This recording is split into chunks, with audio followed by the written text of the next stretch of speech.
बहुत समय पहले की बात है। एक छोटे से गांव में एक बूढ़ा किसान रामू अपनी दो प्यारी बकरियों चंचल और गुड़िया के साथ रहता था। रामू का गांव जंगल के पास था और वहां के लोग अक्सर शेर के डर में जीते थे। यह जंगल शेर के लिए मशहूर था। कई बार गांव वालों ने शेर को अपने जानवरों पर हमला करते हुए देखा था। उसकी दहाड़ सुनकर ही लोग डर जाते थे। गांव वाले अंधेरा होने से पहले अपने घरों में बंद हो जाते थे और छोटे बच्चे तो शेर के नाम से भी कांपते थे। रामू के खेत के पास भी शेर को कई बार देखा गया था, लेकिन रामू अपनी बकरियों चंचल और गुड़िया के सहारे थोड़ा निडर महसूस करता था। चंचल और गुड़िया सिर्फ बकरियां नहीं थीं, वे रामू के परिवार का हिस्सा थीं। रामू उनके बिना खाना भी नहीं खाता था। वे दोनों न सिर्फ समझदार थीं, बल्कि साहसी भी। एक दिन रामू खेत में काम कर रहा था। चंचल और गुड़िया पास ही घास चर रही थीं। तभी जंगल से वही खतरनाक शेर धीरे धीरे खेत की ओर आया।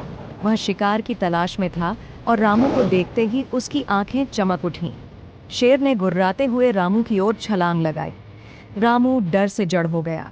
उसके पास बचने का कोई रास्ता नहीं था। चंचल और गुड़िया ने दूर से यह नज़ारा देखा। वे समझ गईं कि अगर उन्होंने कुछ नहीं किया तो उनका मालिक शेर का शिकार बन जाएगा। चंचल ने तुरंत शेर का ध्यान भटकाने की सोची। वह तेजी से शेर के सामने जाकर जोर जोर से में करने लगी। शेर ने गुस्से में चंचल को देखा और उसकी तरफ झपटा। तभी गुड़िया ने पास पड़ा एक बड़ा पत्थर अपने सींग से धक्का देकर शेर की तरफ गिरा दिया। शेर के पैर पर पत्थर गिरते ही वह चौंक गया। चंचल ने मौका देखकर शेर को अपने सींग से जोर का धक्का दिया। शेर को समझ नहीं आ रहा था कि ये बकरियां इतनी बहादुर कैसे हो सकती हैं।